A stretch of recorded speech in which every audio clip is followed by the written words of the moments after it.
तो स्वागत है आप सभी का हमारी यूट्यूब चैनल प्रेप अल्फा में।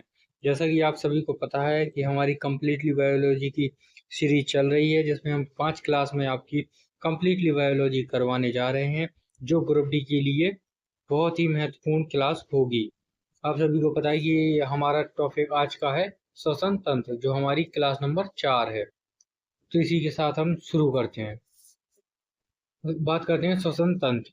श्वसन तंत्र, इसमें हम पहले दो चीज डिस्कस करते हैं, सांस लेना और श्वसन। इसमें दोनों में डिफरेंस क्या है? सबको लगता है कि सांस लेना और श्वसन एक ही चीज है, जबकि ऐसा कुछ नहीं है। देखो, सांस लेने का मतलब होता है सांस को अंदर लेना और छोड़ना, जबकि श्वसन का अर्थ होता है ग्लूकोज को तोड़कर ऊर्जा मुक्त करने की जैविक प्रक्रिया को ही हम श्वसन कहते हैं। ये होता है श्वसन। अब बात करते हैं श्वसन के प्रकार। श्वसन के प्रकार दो प्रकार के होते हैं, वायवीय श्वसन और अवायवीय श्वसन। वायवीय श्वसन होते हैं वह होता है जिसमें वह श्वसन जिसमें ऑक्सीजन की आवश्यकता होती है, वह वायवीय श्वसन हो गया। और अवायवीय श्वसन होता है वह श्वसन जो ऑक्सीजन के बिना होता है, उसे हम अवायवीय श्वसन कहते हैं। अब बात करते हैं अवायवीय श्वसन। ईस्ट, एक कोशिकीय जीव, इसमें ईस्ट में अवायवीय श्वसन होता है। अवायवीय श्वसन पेशी कोशिका में लैक्टिक एसिड प्लस ऊर्जा, यह भी अवायवीय श्वसन का उदाहरण है। ग्लूकोज का पायरुवेट में टूटने की क्रिया को क्या कहा जाता है? ग्लाइकोलिसिस। ग्लूकोज का पायरुवेट में टूटने की क्रिया को ग्लाइकोलिसिस कहते हैं। ये बहुत इंपॉर्टेंट है। जब पायरुवेट ऑक्सीजन की उपस्थिति में माइटोकॉन्ड्रिया में टूटता है, तो यह CO2 प्लस जल प्लस ऊर्जा देता है। इसलिए माइटोकॉन्ड्रिया को कोशिका का ऊर्जा गृह कहते हैं। किस लिए कहते हैं? जब पायरुवेट ऑक्सीजन की उपस्थिति में माइटोकॉन्ड्रिया में टूटता है, तो यह CO2 प्लस जल प्लस ऊर्जा देता है। इसलिए माइटोकॉन्ड्रिया को कोशिका का पावर हाउस कहा जाता है। अब बात करते हैं एटीपी, फॉर्मेशन ऑफ एटीपी। श्वसन के दौरान ऊर्जा मुक्त होती है। यह ऊर्जा एडीपी, एडोसिन डाइफॉस्फेट और अकार्बनिक फॉस्फेट PI से एटीपी बनाने में मदद करती है। कोशिकाएं एंडोथर्मिक ऊर्जा की आवश्यकता वाली प्रक्रियाओं के लिए एटीपी का उपयोग करती हैं। एटीपी अपने टर्मिनल फॉस्फेट बंधन को तोड़कर ऊर्जा प्रदान करता है। ऊर्जा प्राप्त होती है, कैसे होती है? तो एक एटीपी बराबर होता है 30.5 किलोग्राम मोल। अब बात करते हैं वायवीय श्वसन और वायवीय श्वसन में अंतर क्या होता है। वायवीय श्वसन यह उच्चतर जीवों की सभी कोशिकाओं में होता है। कैसे? वायवीय श्वसन होता है उच्चतर जीवों की सभी कोशिकाओं में। अवायवीय श्वसन यह ईस्ट और कुछ बैक्टीरिया में होता है। और वायवीय श्वसन में ऑक्सीजन की आवश्यकता होती है और अवायवीय में ऑक्सीजन की आवश्यकता नहीं होती है। अंतिम उत्पाद वायवीय श्वसन में क्या बनता है? CO2 और कार्बन जल। तो इसमें अंतिम उत्पाद क्या बनता है अवायवीय श्वसन में?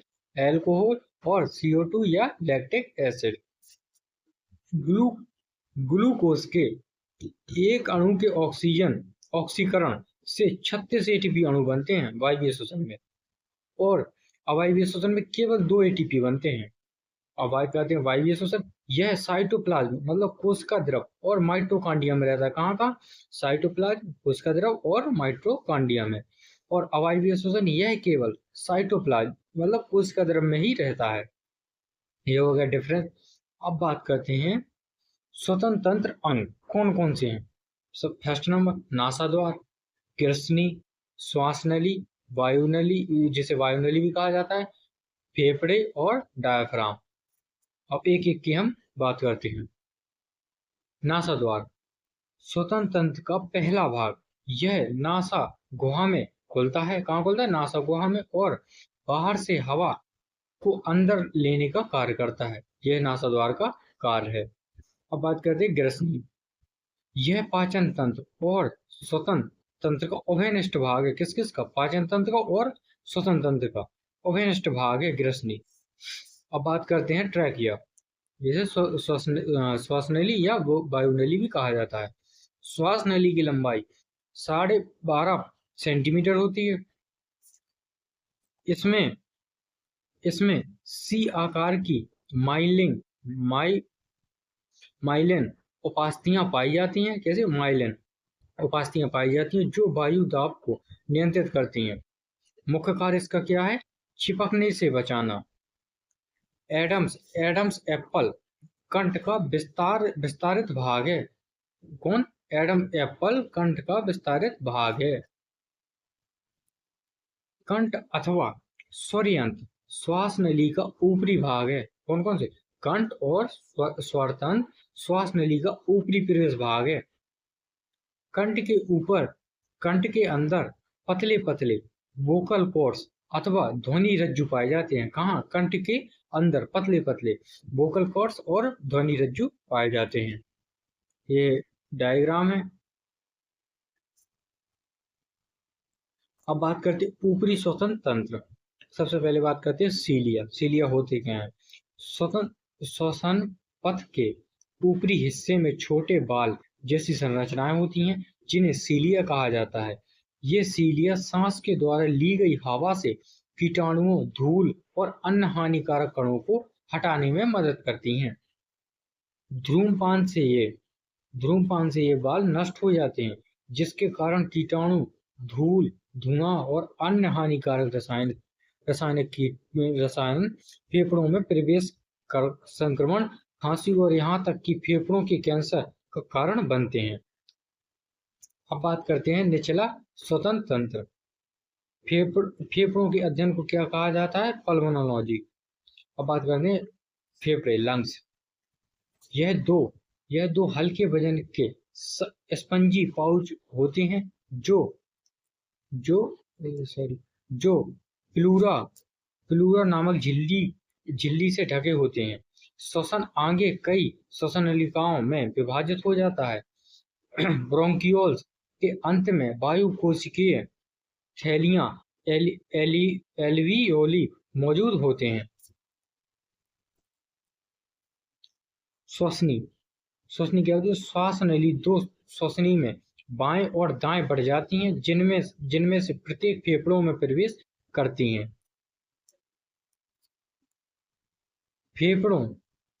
फेफड़ों में मौजूद वे गुब्बारे जैसी संरचना,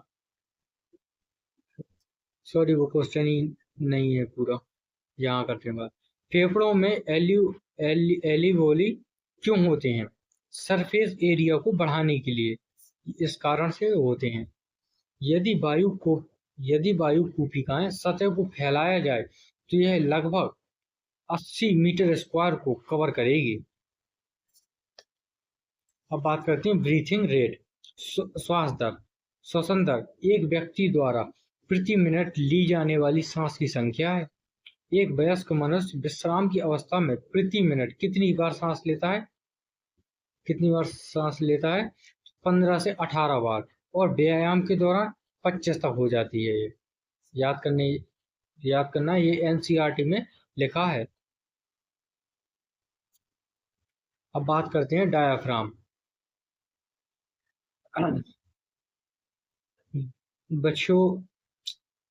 मध्यपट वक्ष गुहा एवं उदर गुहा के बीच में स्थित कंकाल पेशियों से बनी एक आंतरिक चादर या झिल्ली है। मध्यपट दोनों गुहाओं को अलग करता है और श्वसन में महत्वपूर्ण भूमिका निभाता है। अब बात करते हैं जंतुओं में श्वसन। सामेलंक और उदाहरण। शरीर की सामान्य सतह अमीबा पैरामीशियम, श्वास नली द्वारा कीट, गलफड़े द्वारा मछलियां, त्वचा द्वारा मेढक, फेफड़े द्वारा उभयचर सरीसृप और पक्षी। ये इनके श्वसन करने के अंग हैं। अब बात करते हैं कोशिका, सेल। परिभाषा। कोशिका सभी जीवों की संरचनात्मक, कार्यात्मक और जैविक इकाई है। खोज किसने की थी? तो ये है रॉबर्ट हॉक। 1665 में खोजा था कॉर्क में। कॉर्क पेड़ की छाल से प्राप्त होता है। यह एक मृत कोशिका थी। अवलोकन। मधुकोश पैटर्न रॉबर्ट हॉक ने अपनी पुस्तक कौन सी, माइक्रोग्राफिया 1665 में सेल शब्द लैटिन शब्द सेबुला जिसका अर्थ है छोटा कमरा, यह गढ़ा था। अन्य खोजें थी एंटोनी वैन ल्यूवेनहॉक। उनकी सबसे महत्वपूर्ण खोज एकल कोशिका जीवों के अस्तित्व की थी। प्रोटोजोआ की खोज की थी इन्होंने 1674 में। केंद्रक की खोज किसने की थी? तो केंद्रक की खोज रॉबर्ट ब्राउन ने 1831 में प्रोटोप्लाज्म शब्द सन 1839 में पुरकिंजे ने कोशिका के तरल पदार्थ के लिए प्रोटोप्लाज्म शब्द दिया, प्रोटोप्लाज्म। अब बात करते हैं कोशिका सिद्धांत, सेल थ्योरी। दो जीव विज्ञानियों द्वारा प्रस्तुत थी। कौन से? स्लाइडेन 1838 और स्वान 1839। इन्होंने बताया था सभी जंतुओं और पादप कोशिकाओं से बने होते हैं। सभी जंतु और पादप कोशिकाओं से बने होते हैं। जीवन की मूल इकाई कोशिका है।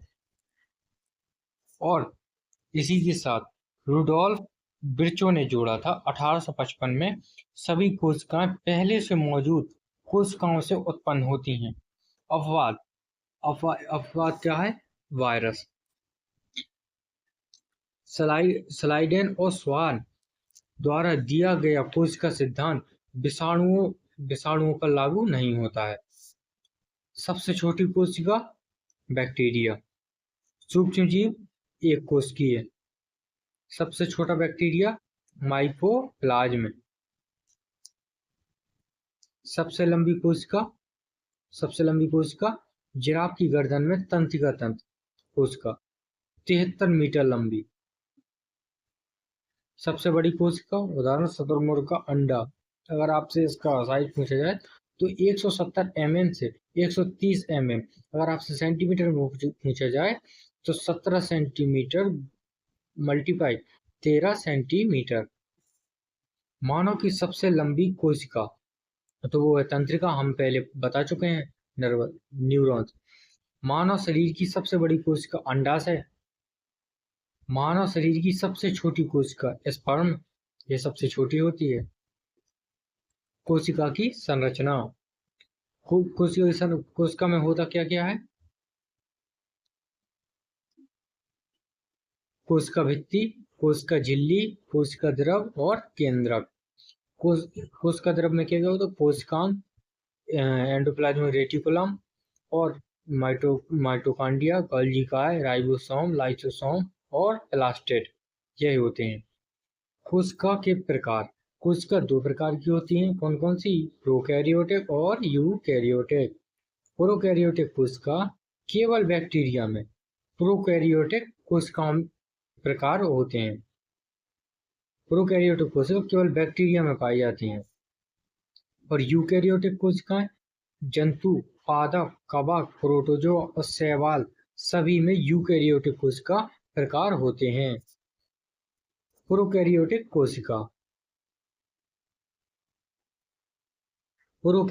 कोशिका, इसमें कोशिका भित्ति, कोशिकाएं झिल्ली, कोशिका द्रव, राइबोसोम, क्रोमोसोम, इतने आते हैं। अब बात करते हैं कोशिका भित्ति। सबसे बाहरी परत, इसका कार्य क्या है? सुरक्षा और सहारा देना। अगर आपसे पूछे कोशिका की सबसे बाहरी परत कौन सी है तो वो है कोशिका भित्ति। यह पारगम्य प्रकृति का होता है, उदाहरण पादप, जीवाणु और कवक। अब बात करते हैं कोशिका झिल्ली। पदार्थों के प्रवेश और निकास को नियंत्रित करता है। यह अर्ध पारगम्य प्रकृति का होता है। यह लिपिड और प्रोटीन से बनी होती है। हर कोशिका में उपस्थित होती है कोशिका झिल्ली। अब बात करते हैं कोशिका भित्ति। यह जंतु कोशिका में अनुपस्थित होती है। कहाँ? जंतु कोशिका में अनुपस्थित होती है। कौन? कोशिका भित्ति। स्वतंत्र रूप से पारगम्य होती है। अपवाद है माइकोप्लाज्म, यह एकमात्र जीवाणु है जिसमें कोशिका भित्ति नहीं होती है। अब बात करते हैं जीवाणु और कोशिका भित्ति बनी होती है। पादपों पादपों की कोशिका भित्ति बनी होती है सेल्यूलोज की, जीवाणु की कोशिका भित्ति बनी होती है पेप्टिडोग्लाइकेन की, और कवक की बनी होती है काइटिन की। अब बात करते हैं विसरण। उच्च सांद्रता वाले क्षेत्र से कम सांद्रता वाले क्षेत्र की ओर किसी पदार्थ की स्वतः स्फूर्त गति विसरण कहलाती है। यदि उच्च सांद्रता वाले क्षेत्र से निम्न सांद्रता वाले क्षेत्र में जाने को हम विसरण कहते हैं। परासरण। परासरण होता है सांद्रण प्रलवता के साथ अर्धपारंगम झिल्ली के माध्यम से जल के अणुओं की गति को परासरण कहते हैं। कोशिका झिल्ली के आर पार गति, विलयन के प्रकार, परिभाषा और कोशिका पर प्रभाव। अल्प परासरण दाब। कोशिका के बाहर विलय की मात्रा कम होती है और कोशिका पर प्रभाव। जल कोशिका में प्रवेश करता है, कोशिका फूलती या फट जाती है। अतिपरासरणी दाबी में क्या होता है? कोशिका के बाहर विलय की मात्रा अधिक होती है तो जल कोशिका से बाहर निकलता है, कोशिका सिकुड़ जाती है, यह होता है। अब समपरासरी। कोशिका के अंदर और बाहर विलय की मात्रा समान होती है और जल का कोई शुद्ध आवागमन नहीं होता है, कोशिका स्थिर रहती है। कोशिका द्रव साइटोप्लाज्म। साइटोप्लाज्म कोशिका के अंदर जेल जैसा पदार्थ होता है जो कोशिका झिल्ली और केंद्रक के बीच की जगह को भरता है। मुख्य कार्य। इसका मुख्य कार्य क्या है? इसमें सम्मिलित विभिन्न कोशिकांग विभिन्न कार्य करते हैं, सभी चयापचय क्रियाओं का केंद्र है। अब बात करते हैं गुणसूत्र। क्रोमोसोम धागे की तरह संरचना होती है इनकी, कोशिका विभाजन के दौरान दिखाई देता है और यह डीएनए और हिस्टोन प्रोटीन का बना होता है। अगर आपसे पूछा जाए कि गुणसूत्र किसका बना होता है तो डीएनए और हिस्टोन प्रोटीन का। अब बात करते हैं डीएनए। डीएनए जीन से मिलकर बना होता है। डीएनए के कार्यात्मक खंड को जीन कहा जाता है।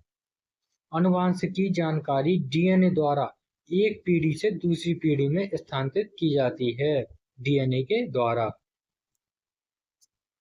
अब बात करते हैं यूकैरियोटिक कोशिका।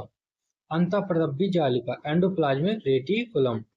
प्रकृति एवं गठन।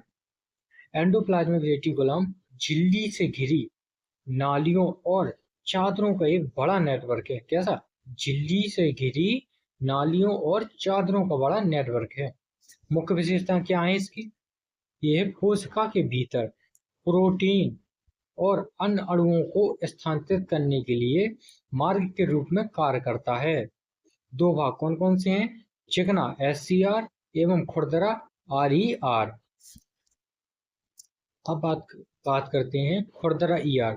प्रोटीन का जबकि संश्लेषण करता है। चिकनी ER लिपिड का बसा। इनमें से कुछ प्रोटीन और लिपिड कोशिका झिल्ली के निर्माण में मदद करते हैं। इस प्रक्रिया को झिल्ली जैव जनन के रूप में जाना जाता है। कशेरुक कहे जाने वाले जानवरों के समूह की यकृत कोशिकाओं में SER कई जहरों और दवाओं की विषहरण करने में महत्वपूर्ण भूमिका निभाता है। अब बात करते हैं गोल्जी बॉडी। खोज किसने की थी? कैमिलो गोल्जी द्वारा खोजा गया था। झिल्ली नुमा थैलियों के सपाट ढेर यह होते हैं। यह प्रोटीन और अन्य पदार्थों को कोशिका के विभिन्न भागों में या कोशिका के बाहर पैक करने, संशोधित करने और भेजने में मदद करता है। कुछ मामलों में गोल्जी उपकरण में साधारण शर्करा से जटिल शर्करा बनती है। गोल्जी काय लाइसोसोम के निर्माण में भी शामिल होता है। अब बात करते हैं लाइसोसोम। खोज हुई थी 1955 में। क्रिश्चियन डी डुवे ने लाइसोसोम की खोज की थी। किसने? क्रिश्चियन डी डुवे ने। लाइसोसोम झिल्ली से घिरे होते हैं। किससे? झिल्ली से घिरे होते हैं। यह पाचक एंजाइमों से भरी थैलियों के समान है। पाचक एंजाइमों से भरी थैलियों के समान है। ये एंजाइम RER द्वारा बनाए जाते हैं। मुख्य कार्य इनका है कोशिकीय चयापचय में गड़बड़ी के दौरान, जैसे कि जब कोशिका क्षतिग्रस्त हो जाती है तो लाइसोसोम फटते हैं और एंजाइम अपनी ही कोशिका को पचा लेते हैं। इसलिए लाइसोसोम को कोशिका के सुसाइड बैग के नाम से भी जाना जाता है। इसका अन्य नाम और है आत्मघाती थैला या आत्महत्या की थैली। क्यों कहा जाता है? क्योंकि ये फटने के बाद अपने ही एंजाइम कोशिका में पचा लेता है, जो कोशिकाओं को सुचारू रखता है। और निपटान थैला भी कहा जाता है, परमाणु बम भी कहा जाता है और सफाई कर्मचारी भी कहा जाता है। अब बात करते हैं माइटोकॉन्ड्रिया। यह 2 झिल्ली वाला कोशिकांग है। कैसा? 2 झिल्लियों वाला। जिनमें मुड़ी दीवारें क्रिस्टे के रूप में जानी जाती हैं। किसके? क्रिस्टे के रूप में। मुख्य कार्य क्या है इनका? ऊर्जा को मुक्त और संग्रहित करते हैं। माइटोकॉन्ड्रिया इस अर्थ में अजीब कोशिकांग है कि उनके पास अपना DNA और राइबोसोम है। किसके पास? माइटोकॉन्ड्रिया के पास DNA और राइबोसोम अपने खुद का है। अब बात करते हैं प्लास्टिड। यह केवल पादप कोशिकाओं में पाया जाता है। किसमें? पादप कोशिकाओं में। प्लास्टिड्स दोहरी झिल्ली वाले कोशिकांग होते हैं। कैसे? दोहरी झिल्ली वाले, जो पादप और शैवाल कोशिकाओं में पाए जाते हैं। किस किस में? पादप और शैवाल कोशिकाओं में। प्रकार ये 2 प्रकार के होते हैं। कौन कौन से? क्रोमोप्लास्ट और ल्यूकोप्लास्ट। क्रोमोप्लास्ट यह रंग वाले होते हैं। क्रोमोप्लास्ट क्लोरोफिल वर्णक युक्त क्रोमोप्लास्ट को क्लोरोप्लास्ट के रूप में जाना जाता है। किसको? क्रोमोप्लास्ट को क्लोरोप्लास्ट के रूप में जाना जाता है। ल्यूकोप्लास्ट व्हाइट और कलरलेस प्लास्टिड। ल्यूकोप्लास्ट मुख्य रूप से वे कोशिकाएं होते हैं जिनमें स्टार्च, तेल और प्रोटीन कणिकाएं जैसे पदार्थ जमा होते हैं। कौन कौन से? स्टार्च, तेल और प्रोटीन कणिकाएं जैसे पदार्थ जमा होते हैं। अब बात करते हैं क्रोमोप्लास्ट। फूलों और फलों को रंग प्रदान करते हैं। कौन? क्रोमोप्लास्ट। प्रकाश संश्लेषण के लिए सौर ऊर्जा को संग्रहित करते हैं। क्रोमोप्लास्ट। ल्यूकोप्लास्ट जिन पादप कोशिकाओं के अंदर ल्यूकोप्लास्ट पाया जाता है उनका कार्य है तेल, स्टार्च, प्रोटीन के कणों को संग्रहण करना। अब बात करते हैं रिक्तिका वोकल्स या रसधानी। इसे खाली जगह भी कहते हैं, एम्प्टी स्पेस भी कहते हैं। यह संग्रहण का कार्य करते हैं। किसका? संग्रहण का। रिक्तिकाएं ठोस या तरल सामग्री के लिए भंडार थैलियां हैं। ठोस या तरल सामग्री के लिए भंडारण थैलियां हैं। जंतु कोशिकाओं में रसधनियां छोटे आकार की होती हैं। कैसे छोटे आकार की? जबकि पादप कोशिकाओं में बहुत बड़े आकार की रसधानियां होती हैं। पादप कोशिकाओं में ये बहुत बड़े आकार की होती हैं। अब बात जैसे अमीबा, एकल कोशिका वाले जीवों में खाद्य रिक्तिकाएं में वे खाद्य पदार्थ होते हैं जिन्हें अमीबा ने खाया है। यह इसका उदाहरण है। अब बात करते हैं राइबोसोम। यह दोनों कोशिकाओं में पाया जाता है। कौन कौन सी? यूकैरियोटिक और प्रोकैरियोटिक, यह दोनों में पाया जाता है राइबोसोम। यह प्रोकैरियोटिक कोशिका में 70S प्रकार के होते हैं। किसमें? प्रोकैरियोटिक में। प्रो में 70 और यूकैरियोटिक कोशिका में 80। यू में 80 प्रकार के। प्रोकैरियोटिक 70S प्रकार की। इसकी उप-इकाई हैं 30S और 50S। 70S प्रकार की उप-इकाई हैं 30S प्रकार और 50S प्रकार के। यूकैरियोटिक इसमें 80S प्रकार के पाए जाते हैं। इसकी उप-इकाइयां 40S एंड 60S हैं। मुख्य विशेषता क्या है? 1955 में जॉर्ज एमिल पार्ले द्वारा खोजा गया जिनका नाम प्लाट के कोपुसुडरस रखा गया। राइबोसोम शब्द वैज्ञानिक रिचर्ड बी रॉबर्ट्स द्वारा प्रस्तावित किया गया था। किसके द्वारा? Richard B Roberts. राइबोसोम। अब बात करते हैं केंद्रक की। केंद्रक यूकेरियोटिक कोशिकाओं में सबसे प्रमुख कोशिकांग होता है। किसमें? यूकेरियोटिक में। यू मतलब हम, जिसमें हम लोग आते हैं। यू में तो वैसे हम तुम होता है, जिसमें हम लोग आते हैं, जो केंद्रीय रूप से स्थित होता है। इसे कोशिका का नियंत्रण केंद्र भी कहा जाता है। किसको? केंद्रक को। इसे कोशिका का मस्तिष्क भी कहा जाता है। कोशिका को, वो केंद्रक को। कि सबसे बड़ा कोशिकांग है केंद्रक। गोलाकार और घना केंद्रक छिद्रों वाली केंद्रकीय झिल्ली से घिरा होता है, जो पदार्थों को प्रवेश और निकासी की अनुमति देती है। कोशिका के कार्यों का नियमन करता है। कोशिका विभाजन। अब बात करते हैं कोशिका विभाजन। समसूत्री और अर्धसूत्री विभाजन में डिफरेंस। अगर 46 गुणसूत्र विभाजन के बाद भी 46 गुणसूत्र ही रहे तो समसूत्री विभाजन कहलाता है। और अर्धसूत्री में ये 46 गुणसूत्र इसमें डिवाइड होकर 23 में परिवर्तित हो जाएंगे। इसी को अर्धसूत्री विभाजन कहा जाता है। ये दैहिक कोशिका में होता है समसूत्री विभाजन और अर्धसूत्री, जबकि यह मेयोसिस, जर्म और सेक्स सेल जेमेट्रीज में होता है। अब बात करें सोमेटिक सेल्स। सेक्स सेल को छोड़कर जो भी सेल होंगे सोमेटिक सेल्स होंगे। सेक्स सेल हमारे सेक्सुअल कैरेक्टर को डेवलप करने में मदद करती है।